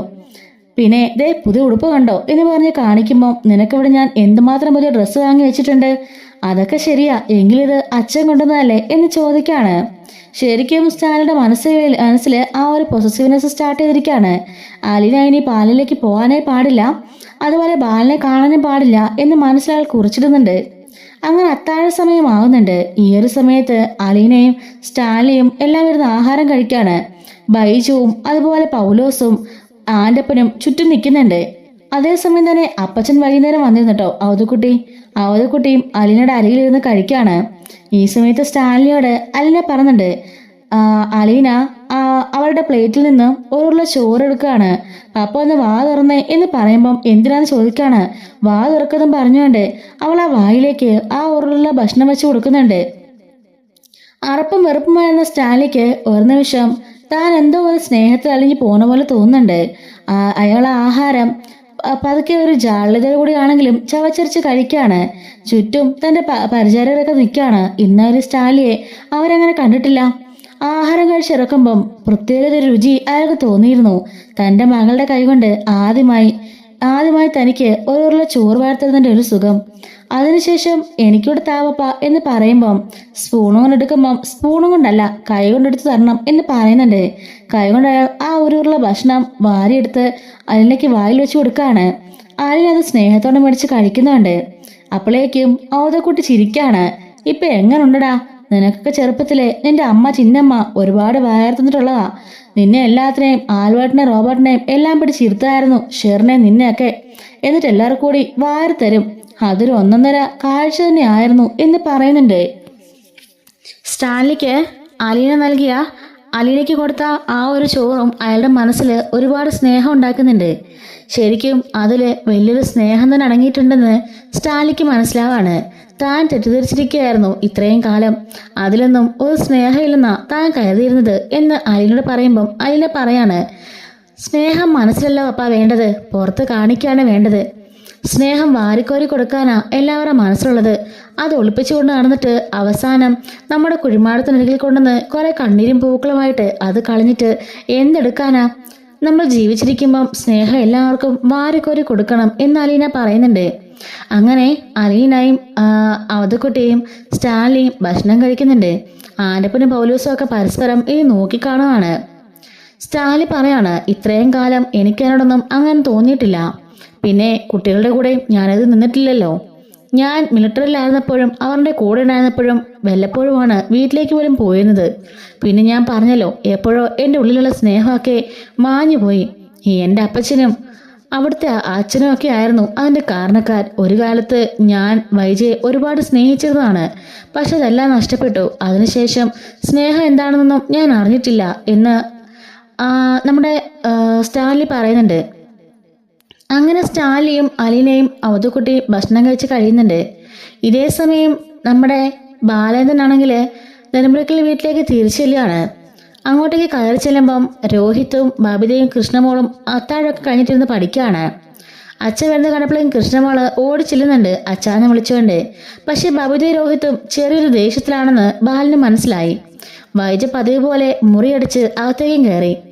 ഈ സമയം കൃഷ്ണമോള് അച്ഛൻ ആഹാരം കഴിച്ചെന്ന് ചോദിക്കുമ്പം, ഇല്ല മോളെ, ഉച്ചയ്ക്ക് അവിടെ തിരിച്ചു. നേരെ പോയത് ജ്വല്ലറിയിലേക്കാണ്. ജ്വല്ലറിയിൽ പോയിട്ട് അവിടെ കുറേ ജോലി ഉണ്ടായിരുന്നു, അതെല്ലാം ചെയ്തു തീർത്തിട്ട് നേരെ അങ്ങ് പോണു എന്ന് പറയുന്നുണ്ട്. എങ്കിൽ അച്ഛൻ ഇരിക്കെ, ഞാൻ ഭക്ഷണം വിളമ്പാം എന്ന് പറയുമ്പം സെർവൻ്റില്ലേ ഇവിടെ എന്ന് ചോദിക്കുകയാണ്. അതൊക്കെയുണ്ട്, ഞാനൊരു നേരം ഭക്ഷണം വിളമ്പിയ എന്താ അച്ഛാന്ന് ചോദിച്ചുകൊണ്ട് കൃഷ്ണമോള് ഭക്ഷണം വിളമ്പി കൊടുക്കുകയാണ്. ബാലൻ ചോദിക്കുന്നുണ്ട്, രണ്ടുപേരും കട്ടക്കലിപ്പിലാണല്ലോ, എന്നോട് ഭയങ്കര ദേഷ്യത്തിലാണോ എന്ന് രോഹിത്തോടും ബബിതാനും ചോദിക്കുകയാണ്. അത് പിന്നെ എന്നും പറഞ്ഞുകൊണ്ട് ബബിത അരികിലേക്ക് വരുന്നുണ്ട്. ഇല്ലച്ചാ, കുഴപ്പമൊന്നുമില്ല, ഞാനും വിളമ്പിത്തരാം എന്നും പറഞ്ഞുകൊണ്ട് ഭക്ഷണം വിളമ്പി കൊടുക്കുകയാണ്. പക്ഷെ രോഹിത്ത് ഒരക്ഷരം പോലും മിണ്ടുന്നില്ല. അങ്ങനെ കൈയെല്ലാം കഴുകിയിട്ട് കയറിപ്പോകാൻ നേരം രോഹിത്തിനോട് കയറി വരാൻ ബാലേന്ദ്രൻ പറയുന്നുണ്ട്. അങ്ങനെ മുറിയിലേക്ക് കയറി ഉടനെ രോഹിത്തിനോട് ഡോർ അടക്കിച്ച് കുറ്റിയിടാൻ പറയാണ്. രോഹിത്ത് ഡോർ അടിച്ച് കുറ്റിയിടുന്നുണ്ട്. കട്ടിലേക്ക് രോഹിത്തോട് ഇരിക്കാൻ ബാലൻ പറയുന്നുണ്ട്. ബാലൻ ആ കസേരയിലിരിക്കുകയാണ്. നിനക്ക് എന്താ അറിയേണ്ടത് എന്ന് ചോദിക്കുമ്പം, എനിക്ക് ഇത്രമാത്രം അറിഞ്ഞാൽ മതി. അച്ഛനും ആ അലീന ചേച്ചിയുമായിട്ടുള്ള ബന്ധം എന്താ? ഒരു ജോലിക്കാരിയായിട്ട് വന്നതല്ലേ. ഞങ്ങളെല്ലാം ചേച്ചിയെ പോലെ സ്നേഹിച്ചു. അച്ഛൻ മകളാന്ന് പറഞ്ഞ് ഞങ്ങളെല്ലാം പറ്റിച്ചു. ഇപ്പം അമ്മ പറഞ്ഞാലും എന്തൊക്കെ യാഥാർത്ഥ്യം ഉണ്ടെന്ന് ആർക്കാണെന്ന് തോന്നില്ല അച്ഛാ. ഞങ്ങളെ അങ്ങോട്ടേക്ക് കൊണ്ടുപോകാറില്ല, അവിടുത്തെ അഡ്രസ്സ് തരാറില്ല. ചേച്ചി എവിടെ രഹസ്യമായി പാർപ്പിച്ചിരിക്കുകയാണെന്ന് അമ്മ പറഞ്ഞത് ശരിയാണെന്നല്ലേ ഞങ്ങൾക്കും തോന്നുള്ളൂ. ഞങ്ങൾക്കെന്നല്ല, ഈ ലോകത്ത് ആര് കേട്ടാലും അങ്ങനല്ലേ പറയുള്ളൂ എന്ന് ചോദിക്കാണ്. നീയും നിന്റെ അമ്മയും നിന്റെ ബബിതയെല്ലാം പറഞ്ഞതൊക്കെ ശരിയാണ്. നിങ്ങളുടെയൊക്കെ മനസ്സിൽ തോന്നല് ന്യായമുള്ളതാ. പക്ഷേ സത്യം അതൊന്നുമല്ല എന്ന് പറയുന്നുണ്ട്. കൃഷ്ണമോള് എന്തെങ്കിലും പറഞ്ഞായിട്ട് നീ കേട്ടുണ്ടോ? ഇല്ല. എനിക്ക് അതിശയം തോന്നി, അവളെന്താ ഒന്നും പറയാത്തത്? അപ്പം അവൾക്ക് എന്തൊക്കെയോ സംഭവങ്ങൾ അറിയാം. അച്ഛൻ എന്തൊക്കെയോ അവളോട് പറഞ്ഞിട്ടുണ്ട് അല്ലേ അച്ഛാ എന്ന് ചോദിക്കുമ്പം അത് ശരിയാ എന്ന് പറയുന്നുണ്ട്. ഈ അനിയൻ ചേച്ചി നിന്റെ ആരാണെന്ന് നിനക്കറിയുമെന്ന് ചോദിക്കുമ്പം ഇല്ല എന്ന് പറയുന്നുണ്ട്. വേറെ ആരുമല്ല, അവൾ നിന്റെ സ്വന്തം കൂടപ്പിറപ്പാണ് എന്ന് പറയുമ്പം രോഹിത്ത് പറയുന്നുണ്ട്, മതി അച്ഛാ, പണ്ടൊരിക്കൽ ഇതുപോലെ പറഞ്ഞ് ഞങ്ങളെ പറ്റിച്ചതല്ലേ അച്ഛൻ്റെ മോളാന്നും പറഞ്ഞുകൊണ്ട്. എന്നിട്ട് അവസാനം പറഞ്ഞു അങ്ങനെ അല്ലാന്ന്. ഞങ്ങളെല്ലാം ചേച്ചിനെ ഒരുപാട് സ്നേഹിച്ചതാ. പക്ഷെ ആ നിമിഷം ഞങ്ങളുടെ മനസ്സിലേക്ക് ചെറിയൊരു കളങ്കമാണെങ്കിലും കയറി പറ്റിയില്ലേ. എങ്കിലും ഞങ്ങൾ ചേച്ചി ഇപ്പോൾ ആത്മാർത്ഥമായി സ്നേഹിക്കുന്നുണ്ട്. അച്ഛൻ ഇനിയും കള്ളം പറയണ്ട. ഞാൻ പറഞ്ഞത് കള്ളമല്ല, അച്ഛൻ്റെ മകളാണെന്ന് ഞാൻ പറഞ്ഞില്ലല്ലോ. അപ്പൊ രോഹിത് ചോദിക്കാണ്, അച്ഛനെന്താ പറഞ്ഞു വരുന്നേ? അലീന വേറെ ആരുമല്ല, നിന്റെ അമ്മ പ്രസവിച്ച നിന്റെ സ്വന്തം ചേച്ചിയാ എന്ന് പറയുന്നുണ്ട്. അച്ഛൻ പറഞ്ഞ സത്യമാണോ? അതേടാ, ഞാൻ പറഞ്ഞ സത്യമാണ്. നിന്നെക്കാളും മുമ്പേ നിന്റെ അമ്മ പ്രസവിച്ച പെണ്ണാണ് അലീന. ഇത് കേട്ടതും രോഹിത്തിന് എന്താ പറയേണ്ടത്, എന്താ ചെയ്യണമെന്ന് അറിയില്ല. ആ ഒരു അവസ്ഥയിൽ നോക്കി നിൽക്കുകയാണ്. അപ്പോഴേക്കും രോഹി ചോദിക്കുന്നുണ്ട്, അച്ഛനെ പറഞ്ഞൊക്കെ സത്യമാണോ? അതെ, ഞാൻ പറഞ്ഞത് സത്യമാണ്. 23 വർഷം മുമ്പ് നിന്റെ അമ്മ ആഗ്രയില് ജോലി ചെയ്യായിരുന്നു. അവിടെ അപ്പോൾ നിന്റെ മൂത്ത അമ്മാവനായ ഗംഗേട്ടനും ഉണ്ടായിരുന്നു. അങ്ങനെ ഗംഗേട്ടനും നിന്റെ അമ്മയും കൂടെ ജോലി ചെയ്യുന്ന സമയത്താണ് അവിടെ ഒരു ചെറുപ്പക്കാരൻ അവളുമായിട്ട് പരിചയപ്പെട്ടത്. അയാളുടെ പേര് സ്റ്റാൻലി ജോസഫ് എന്നാ. അവിടുത്തെ കേണലായിരുന്നു. ആ സ്റ്റാൻലി ജോസഫും നിന്റെ അമ്മയുമായിട്ട് പ്രണയത്തിലായി. ഈ സമയം ഗംഗേട്ടൻ അവിടുന്ന് സ്ഥലം മാറിപ്പോയി. പക്ഷേ നിന്റെ അമ്മ മാത്രം അവിടുന്ന് പോയില്ല. സ്റ്റാൻലിയുടെ ഹോൾഡ് ഉപയോഗിച്ച് അവിടെ ഒരു സ്കൂളിൽ അവർക്ക് ജോലി വാങ്ങി കൊടുത്തു. അങ്ങനെ എല്ലാവരും പോയെന്ന് ഉറപ്പാക്കിയപ്പോൾ ഇവർ രണ്ടര പ്രണയം കടുത്തു. രണ്ടുപേരും കൂടി ഒരു വീടെടുത്ത് അവിടെ ലിവിങ് ടുഗദർ താമസിക്കാൻ തുടങ്ങി. ലിവിങ് ടുഗദർ ആയിട്ട് അവിടെ ജീവിക്കുകയായിരുന്നു. അങ്ങനെ നിന്റെ അമ്മ ഗർഭിണിയായി 6-7 മാസം കഴിയുമ്പോഴാണ് നിന്റെ അമ്മാവനും വീട്ടുകാരും ഒക്കെ ഈ പ്രണയബന്ധവും ഗർഭവും ഒക്കെ അറിയുന്നത്. അങ്ങനെ അവിടേക്ക് വന്നു. സ്റ്റാലിയുടെ അമ്മയ്ക്ക് അസുഖം കൂടുതലായി നാട്ടിലേക്ക് വന്നപ്പോൾ നിന്റെ അമ്മയുടെ അച്ഛനും ആങ്ങളമാരും അതുപോലെ എല്ലാവരും കൂടി ജീപ്പും ഒക്കെ അവിടെ ചെന്ന് നിന്റെ അമ്മയെ പിടിച്ചുകൊണ്ട് വരുമായിരുന്നു. പിടിച്ചുകൊണ്ട് വന്ന് നാട്ടില് അമ്മാവന്റെ വീട്ടിൽ താമസിപ്പിച്ചു. അവിടെ വെച്ച് തന്നെ ആയിരുന്നു നിന്റെ അമ്മയുടെ പ്രസവവും. അതുപോലെ ഈ സ്റ്റാലിൻ എന്ന് പറഞ്ഞ ആൾ ഒരുപാട് തവണ അവളെ അന്വേഷിച്ച് വരികയൊക്കെ ചെയ്തു. അപ്പോഴെല്ലാം വൈജ ഇവിടെ ഇല്ല എന്നും വൈജയ്ക്ക് കാണണ്ടെന്നൊക്കെ പറഞ്ഞ് അവർ പറഞ്ഞയച്ചു. ആ സ്റ്റാലിൻ എന്ന് പറഞ്ഞ അയാൾ അവരെ അടിക്കുകയും ഉപദ്രവിക്കുകയും അതുപോലെ ഭീഷണിപ്പെടുത്തുകയൊക്കെ ചെയ്തു. അതൊന്നും പോരാഞ്ഞിട്ട് സ്റ്റാലിൻ എവിടെയുള്ളവർ തിരക്കി പിടിച്ച് സ്റ്റാലിയുടെ ബൈക്കിനിട്ട് അവർ വണ്ടി ഇടിപ്പിച്ചു. അങ്ങനെ ആ ഒരു ബൈക്ക് അപകടത്തിൽ സ്റ്റാലിയുടെ കൂടെ ഉണ്ടായിരുന്ന കൂട്ടുകാരൻ മരിച്ചുപോയി. അയാൾ 5-6 മാസം കോമയിൽ കിടന്നു. അത് നിന്റെ അമ്മ വീട്ടുകാർക്കൊക്കെ വലിയൊരു ഭാഗ്യമായിട്ട് തോന്നി. നിന്റെ അമ്മ പ്രസവിച്ച സമയത്ത് ആ കുഞ്ഞ് മരിച്ചു പോയെന്ന് നിന്റെ അമ്മയെ പറഞ്ഞ് വിശ്വസിപ്പിച്ചു. ഒരു പെൺകുഞ്ഞായിരുന്നു മാത്രമേ അമ്മയോട് പറഞ്ഞിരുന്നുള്ളൂ. അതേ ദിവസം തന്നെ ഈ സ്റ്റാലിയുടെ അച്ഛനും നിന്റെ അമ്മയുടെ അച്ഛനും ഒക്കെ കൂടിയിട്ടെ ആ കുഞ്ഞിനെ കൊണ്ടുപോയി അനാഥാലയത്തിൽ ഏൽപ്പിച്ചു. ബ്രിജിത്ത് അമ്മയുടെ കയ്യിൽ കഴക്കൂട്ടത്തുള്ള ആ ഓർഫനേജിൽ അവിടെയായിരുന്നു അലീനെ കൊണ്ടുവന്ന് അവർ കൊടുത്തത്. ശേഷം അമ്മയോട് സ്റ്റാലി വേറെ വിവാഹം കഴിച്ചെന്ന് പറഞ്ഞ് അവർ വിശ്വസിപ്പിച്ചു. 1 വർഷത്തോളം നിന്റെ അമ്മ ഡിപ്രഷനിലായിരുന്നു. അതിനുശേഷമാണ് മണ്ടനായി ഞാൻ നിന്റെ അമ്മ വിവാഹം കഴിക്കാനായിട്ട് അങ്ങോട്ടേക്ക് ചെന്നത്. എല്ലാം മറച്ചു വെച്ച് അവർ എന്നോട് ഒന്നുമില്ലെന്ന് പറഞ്ഞ് എന്നെ കൊണ്ട് വൈജയനെ വിവാഹം കഴിപ്പിച്ചു. ഞാനും വലിയ സന്തോഷത്തിലായിരുന്നു. കുഞ്ഞുനാൾ മുട്ടേ ഞാൻ സ്നേഹിച്ചിരുന്ന, ഞാൻ ആരാധിച്ചിരുന്ന ഒരാളായിരുന്നു വൈജ. അവളെ സ്വന്തമാക്കാൻ കഴിഞ്ഞാൽ എനിക്ക് ഒരുപാട് സന്തോഷമായിരുന്നു. പിന്നീടല്ലേ അതിലെ ചതി എനിക്ക് മനസ്സിലായത് എന്ന് പറയുന്നുണ്ട്. ഇതെല്ലാം കേട്ടുകൊണ്ട് തരിച്ചു നിന്ന് നിൽക്കുകയാണ് അവിടെ രോഹിത്. എന്ത് മറുപടി പറയണമെന്ന് അയാൾക്കറിയില്ല. അല്ലച്ചാ, അപ്പം ഈ സ്റ്റാലി അമ്മ അന്വേഷിച്ച് വന്നില്ലേ? ഞാൻ പറഞ്ഞില്ലടാ, 5-6 മാസം അയാൾ കോമയിലായിരുന്നു. ആ സമയത്ത് സ്റ്റാലിയുടെ കല്യാണം കഴിഞ്ഞുവെന്ന് നിന്റെ അമ്മയുടെ ആങ്ങളമാരും അച്ഛനൊക്കെ പറഞ്ഞ് നിന്റെ അമ്മയെ വിശ്വസിപ്പിച്ചു. അതോടുകൂടി നിന്റെ അമ്മ അത് വിശ്വസിച്ചു. തന്നെ ചതിച്ചിട്ട് പോയതാണെന്ന് അവളങ്ങ് വിശ്വസിച്ചു. 1 വർഷത്തോളം ഡിപ്രഷനിൽ കഴിഞ്ഞതിന് ശേഷമാണല്ലോ ഞാനുമായിട്ടുള്ള വിവാഹം. അച്ഛൻ്റെയും ആങ്ങളമാരുടെയൊക്കെ ബഹളത്തിന് മുമ്പിൽ അവൾ സമ്മതിക്കായിരുന്നു. കാമകം ചതച്ചിട്ട് പോയല്ലോ, അതിന് അവളെ കുറ്റപ്പെടുത്തുമ്പം അവൾ അതിനെല്ലാം സമ്മതിച്ചു. അങ്ങനെ എല്ലാവരുടെയും താല്പര്യപ്രകാരം വലിയ കെങ്കേമമായിട്ടായിരുന്നു ഞങ്ങളുടെ കല്യാണമൊക്കെ. 23 വർഷം ഞാൻ ഒന്നും അറിഞ്ഞില്ല. അതിനുശേഷം അലീനേനെ കൊല്ലപ്പള്ളിയിലേക്ക് കൂട്ടിക്കൊണ്ടുവന്നത് ആരാണെന്ന് നീ ഓർക്കുന്നുണ്ടോ? ഞാനും മനുവും കൂടി. അതാര് പറഞ്ഞിട്ടാന്ന് നിനക്കറിയോ? നിന്റെ അമ്മയുടെ അച്ഛൻ കുഞ്ഞിരാമൻ നായർ, കുഞ്ഞിരാമൻ മേനോൻ എന്ന് പറയുന്നുണ്ട്. അത് വേറൊന്നിനും ആയിരുന്നില്ല. കഴക്കൂട്ടത്തെ ഓർഫനേജിലെ ആ ബ്രിജിത്ത എന്ന സ്ത്രീയെ വന്നിട്ട് നിന്റെ മുത്തശ്ശനോട് പറയായിരുന്നു, ഇതുപോലെ അവർക്കെന്തോ അസുഖമാണ്, ഉടനെ മരിക്കും, അതിനു മുമ്പേ കുട്ടികളെല്ലാം സെറ്റാക്കണം, അതുകൊണ്ട് അലീനെ സ്വീകരിക്കണം എന്ന് പറയായിരുന്നു. അയാൾ അവിടെ പോയി കണ്ട് അവളെ തീരുമാനിച്ചുറപ്പിച്ച് തിരിച്ചെന്നപ്പോഴാണ് അയാൾ മരിച്ചു പോകുന്നത്. ശേഷം എന്നെ ആ പരിപാടി ഏൽപ്പിക്കുകയായിരുന്നു. ഞാനും മനുവും കൂടെ പോയിട്ടല്ലേ അവളെ കൊണ്ടുവന്നത്, കൊല്ലപ്പള്ളിയിൽ ഏൽപ്പിച്ചതും. അതിനുശേഷം അവളുടെ അമ്മേനെ ചികിത്സിക്കാൻ വേണ്ടിയല്ലേ അവൾ ഇങ്ങോട്ടേക്ക് വന്നത് എന്ന് പറയുന്നുണ്ട്. അപ്പം അമ്മയ്ക്ക് ഇതുവരെ അറിയില്ല അച്ഛാ, ഇങ്ങനൊരു മകള് ജീവനോടെ ഉണ്ടെന്ന്. ഇല്ല, അവൾക്കത് അറിയില്ല. അലീന ചേച്ചി സ്വന്തം മോളാണെന്ന് അമ്മയ്ക്ക് അറിയില്ല അല്ലേ? ഇല്ല, അറിയില്ല. അപ്പം ഈ പറഞ്ഞ സ്റ്റാൻലി ജോസഫ് അയാൾ എവിടെ? അതിനുശേഷം അയാളെ വേറെ വിവാഹം കഴിച്ചു. അയാൾക്ക് 3 കുട്ടികളുണ്ട്. കൊളത്തപ്പുഴയിലെ ആ എസ്റ്റേറ്റിന് ഓണറെന്ന് ഞാൻ പറയത്തില്ലേ, ആ പ്ലാന്റർ, അത് വേറെ ആരുമല്ല, ആ സ്റ്റാൻലി ജോസഫാ. അപ്പോൾ ചേച്ചിയുള്ളത് ഇപ്പം ചേച്ചി സ്വന്തം അച്ഛൻ്റെ അടുത്താണോ? അതെ, സ്റ്റാൻലി ജോസഫ് എന്നാ അവളുടെ സ്വന്തം പപ്പയുടെ അടുത്താ അവളിപ്പോൾ ഉള്ളത്. അച്ഛാ, ഇതിൻ്റെയൊക്കെ പിന്നിൽ ഇത്ര വലിയ കഥകളുണ്ടായിരുന്നോ എന്ന് ചോദിക്കാണ്. ഉണ്ടടാ മോനെ എന്നും പറഞ്ഞുകൊണ്ട് തളർന്ന കസേരയിലിരിക്കുകയാണ് ബാലേന്ദ്രൻ. അച്ഛാന്ന് വിളിച്ചുകൊണ്ട് അച്ഛൻ്റെ തോളത്ത് അവൻ കൈവെക്കുന്നുണ്ട്. ബാലൻ പറയാണ്, അതൊന്നും സാരമില്ല. പിന്നെ അത് ആദ്യമായിട്ട് അറിഞ്ഞ സമയത്താണ് എനിക്ക് ആദ്യത്തെ അറ്റാക്ക് ഉണ്ടാകുന്നത്. രണ്ടാമതായിട്ടുണ്ടാകുന്നത് നീ ജയിലിലേക്ക് പോയപ്പോൾ. ഇനി 3ാമത് താങ്ങാൻ ഈ ശരീരത്തിന് കപ്പാസിറ്റി ഇല്ല. അതെന്നറിഞ്ഞ് ഞാൻ മരിക്കുന്നോ അതോടുകൂടി ഇവരെല്ലാം ഒന്നിക്കണം. അലീനയുടെ അമ്മയാണ് വൈജിയെന്ന് തിരിച്ചറിയണം, പപ്പയാണ് സ്റ്റാലിയെന്നും തിരിച്ചറിയണം. അതോടുകൂടി അവർ ഒന്നിക്കട്ടെ, ഞാൻ ഈ ലോകത്തുനിന്ന് വിട പറഞ്ഞു പൊക്കോളാന്ന് പറയുമ്പം അച്ഛാ അങ്ങനൊന്നും പറയില്ല അച്ഛാ, ഞങ്ങളോട് ക്ഷമിക്കട്ടെന്നും പറഞ്ഞുകൊണ്ട് കയ്യിൽ പിടിച്ചുകൊണ്ട് കരയുന്നുണ്ട്. ഞാൻ എൻ്റെ സ്വന്തം ചേച്ചിയാണല്ലോ എൻ്റെ ഈശ്വര എന്നും പറഞ്ഞുകൊണ്ട് അച്ഛനോട് മാപ്പ് പറയാണ്. എന്തായാലും നീ അലീനോട് മാപ്പ് പറഞ്ഞല്ലേ, അതുകൊണ്ട് സാരമില്ല. പിന്നെ ഈ സത്യങ്ങൾ മറ്റാരും അറിയണ്ട, നിന്റെ അമ്മ ഒരിക്കലും. അച്ഛാ, ഞാനൊരു കാര്യം പറയട്ടെ, ഈ സത്യങ്ങളെല്ലാം അമ്മയെ അറിയിക്കുകയാണെങ്കിൽ അമ്മയ്ക്ക് ചേച്ചി ഇവിടെ കൊണ്ടുവരുന്നതിന് ഒരു തടസ്സം ഉണ്ടാവില്ലല്ലോ. അതോടുകൂടി ചേച്ചി ഇങ്ങോട്ടേക്ക് കൊണ്ടുവരാം. പിന്നെ നമുക്ക് എല്ലാവർക്കും പഴയതുപോലെ സന്തോഷമായിട്ട് കഴിയാച്ചാ. ചേച്ചിയും അവിടെ ഇപ്പോൾ ഒറ്റയ്ക്ക് കിടക്കണ്ടല്ലോ എന്ന് പറയുമ്പം അപ്പോൾ ഞാൻ ആരായടാ എന്ന് ചോദിക്കാണ് ബാലൻ. അച്ഛാ എന്ന് വിളിക്കുമ്പം ഞാനൊരു പൊട്ടനായി പോയില്ലേ? 10-23 വർഷക്കാലം നിന്റെ അമ്മേനെ ഞാൻ ഒന്നും അറിയാതെ വിവാഹം കഴിച്ച് സന്തോഷമായിട്ട് ജീവിച്ചില്ലേ? അപ്പോൾ ഞാനൊരു പൊട്ടനായിരുന്നു. ഇനിയും ഞാൻ അങ്ങനെ തന്നെ വേണമെന്നാണോ നീ പറഞ്ഞത്? വൈജ സത്യമായിരുന്ന അതേ നിമിഷം ഞാൻ ഡിവോഴ്സ് ചെയ്യും അവളെ. പിന്നെ ഞാനിവിടെ ഉണ്ടാവില്ല എന്ന് പറയുന്നുണ്ട്. അച്ഛാന്ന് വിളിക്കുമ്പം ഞാൻ പറഞ്ഞത് സത്യമാടാ എന്നും പറഞ്ഞുകൊണ്ട് ബാലൻ അവിടെ നിന്ന് എഴുന്നേക്കാണ്. നിന്റെ അമ്മാമാർക്കും മനുവിനും പിന്നെ കൃഷ്ണമ്മക്കും സത്യങ്ങളെല്ലാം അറിയാം.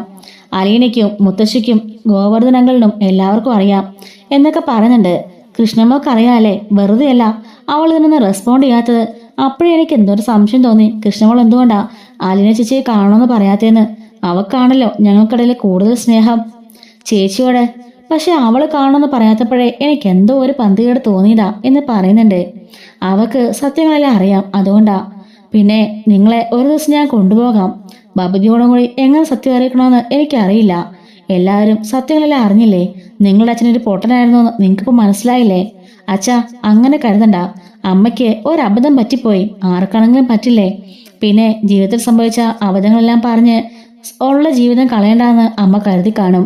അച്ഛനുമായിട്ട് അമ്മ സന്തോഷമായിട്ടല്ല ജീവിച്ചത് എന്ന് ചോദിക്കുമ്പോൾ പിന്നെ ഭയങ്കര സന്തോഷമായിരുന്നു. ഈ 23 വർഷക്കാലം സമാധാനം എന്താണെന്ന് ഞാൻ അറിഞ്ഞിട്ടില്ല. നിനക്കറിയോ? ഒരു ദിവസം പോലും വൈജയനെ ചിരിച്ച മുഖത്തോടെ ഞാൻ കണ്ടിട്ടില്ല. എന്നും ദേഷ്യവും വാശിയും അഹങ്കാരം തന്നെ. പക്ഷെ വൈജയനെ എനിക്ക് ഒത്തിരി ഇഷ്ടമായിരുന്നു. ഒത്തിരി എന്ന് പറഞ്ഞാൽ ഒരുപാട് വൈജയൻ ഞാൻ സ്നേഹിച്ചു. അതിനെല്ലാം കൂടെ കൂട്ടിയാ എനിക്കിപ്പോൾ കിട്ടിയത് എന്ന് പറഞ്ഞ് ബാലൻ അവിടെ ഇരുന്ന് കരയുന്നുണ്ട്. അച്ഛാ സാറില്ല, അച്ഛ സമാധാനിക്ക് എന്നും പറഞ്ഞുകൊണ്ട് രോഹി അവിടെ ഇരുന്നുകൊണ്ട് ബാലനെ ആശ്വസിപ്പിക്കുകയാണ്. എന്തായാലും അലീന ചേച്ചി നമ്മുടെ സ്വന്തം ചേച്ചിയാണല്ലോ. അത് കേട്ടപ്പോൾ തന്നെ എൻ്റെ മനസ്സിന് വല്ലാത്ത സന്തോഷം. ഇത്രയും കാലം അച്ഛനും മോളകത്ത് സന്തോഷിച്ചു, അതല്ലെന്ന് പറഞ്ഞപ്പോൾ ഒരുപാട് വിഷമിച്ചതാ. ഇപ്പം എനിക്ക് ഇരട്ട സന്തോഷമായി. ചേച്ചി ഒരിക്കലും നമ്മുടെ അടുത്ത് ഇനി പോകാൻ പറ്റില്ലല്ലോ. ഒരു രക്തബന്ധം നമുക്കിടയിൽ കിടക്കുകയല്ലേ എന്ന് രോഹിത് പറയുന്നുണ്ട്. രോഹിത്തിന് സന്തോഷം ബാല ശ്രദ്ധിക്കാണ്. അച്ഛൻ വിഷമിക്കേണ്ട, അതൊക്കെ കഴിഞ്ഞുപോയ കാര്യമല്ല അച്ഛാ. 23 വർഷം മുമ്പ് കഴിഞ്ഞുപോയ കാര്യമല്ലേ. അതൊന്നും ഓർത്ത് വിഷമിക്കാതെ. എങ്ങനെ വിഷമിക്കാതിരിക്കൂടാ? ഒരു കുടുംബം മുഴുവനും എന്നെ ചതിച്ചില്ലേ? നിന്റെ അമ്മയും ആങ്ങളമാരും അവളുടെ തന്തയും തള്ളയും എല്ലാവരും കൂടി എന്നെ പറ്റിച്ചില്ലേ എന്ന് ചോദിക്കാണ്. അത് ശരിയാച്ചാ, പക്ഷേങ്കിൽ അതെല്ലാം അച്ഛൻ മറക്ക്. ഞങ്ങൾക്ക് വേണ്ടി എന്ന് പറയുന്നുണ്ട്. ഇല്ല മോൻ പോയിക്കോ, എനിക്ക് കുറച്ചു നേരം ഒറ്റയ്ക്കിരിക്കണം. നീയും കൂടി മാറരുതെന്ന് അലീന പറഞ്ഞു വിട്ടു. നിന്നെയൊക്കെ ഒരുപാട് കഷ്ടപ്പെട്ടല്ലേ അവൾ തിരികെ കൊണ്ടുവന്നത്. ഇനിയും അമ്മയുടെ വാക്ക് കേട്ട് എന്നെ അലീനെ വെറുക്കരുത്. അതുകൊണ്ട് അലീനയാ പറഞ്ഞയച്ചത് സത്യങ്ങളെല്ലാം തുറന്നു പറയാൻ എന്നും പറഞ്ഞുകൊണ്ട് ബാലൻ രോഹിയെ മടക്കി വയ്ക്കാണ്. രോഹിക്കത് കേട്ട് ഭയങ്കര സന്തോഷമായേ അലീന സ്വന്തം മോളാന്ന് അറിഞ്ഞതില്. അങ്ങനെ രോഹി നേരെ മുറിയിലേക്ക് പോകുമ്പം ഭഗവതി ചോദിക്കാണ്, അല്ല അച്ഛൻ എന്തിനാ വിളിച്ചത്? അല്ല ഓരോ കാര്യങ്ങൾ അച്ഛൻ പറഞ്ഞ് മനസ്സിലാക്കായിരുന്നു. എന്ത് കാര്യങ്ങൾ? അല്ല അവിടെ പോകുന്നതിൽ ചെറിയ പ്രശ്നങ്ങളൊക്കെ ഉണ്ട് നമ്മളെ കൊണ്ടുപോകുന്നതിൽ, അതുകൊണ്ടാ. അടുത്ത തവണ നമ്മളെ എല്ലാവരെയും കൊണ്ടുപോകാന്ന് അച്ഛൻ സമ്മതിച്ചിട്ടുണ്ട് എന്നും പറഞ്ഞ് അകത്തേക്ക് പോകുന്നുണ്ട്. രോഹിത്തിന് പദവിൽ കഴിഞ്ഞ് സന്തോഷം കണ്ട് ബബിതയ്ക്ക് എന്തോ സംശയം തോന്നുകയാണ്. കൃഷ്ണമോക്ക് മനസ്സിലായി സത്യങ്ങളെല്ലാം രോഹിയോട് അച്ഛൻ പറഞ്ഞെന്നുള്ള കാര്യം. അവക്കും സമാധാനത്തോടുകൂടി അവൾ മുറിയിലേക്ക് പോവാണ്. ബബിത മാത്രം ആകെപ്പാടെ ആശയക്കുഴപ്പത്തിൽ അവിടെ നിൽക്കുന്നുണ്ട്. ഇനി വൈജയുടെ അടുത്ത ടാർഗറ്റ് ബബിതയാണല്ലോ. അങ്ങനെ ബബിത സത്യമറിയുന്ന നിമിഷങ്ങൾക്കായിട്ട് നമുക്ക് കാത്തിരിക്കാം. ഇതുപോലുള്ള അപ്കമിങ് സ്റ്റോറീസ് നമ്മുടെ ചാനലിലൂടെ എല്ലാ ദിവസവും അപ്ലോഡ് ചെയ്യുന്നുണ്ട് കേട്ടോ. മിസ്സാതിരിക്കാൻ ചാനൽ മറക്കാതെ സബ്സ്ക്രൈബ് ചെയ്യണേ. ഹൈപ്പും ലൈക്കും ചെയ്ത് സപ്പോർട്ട് ചെയ്യണേ. Thanks for watching.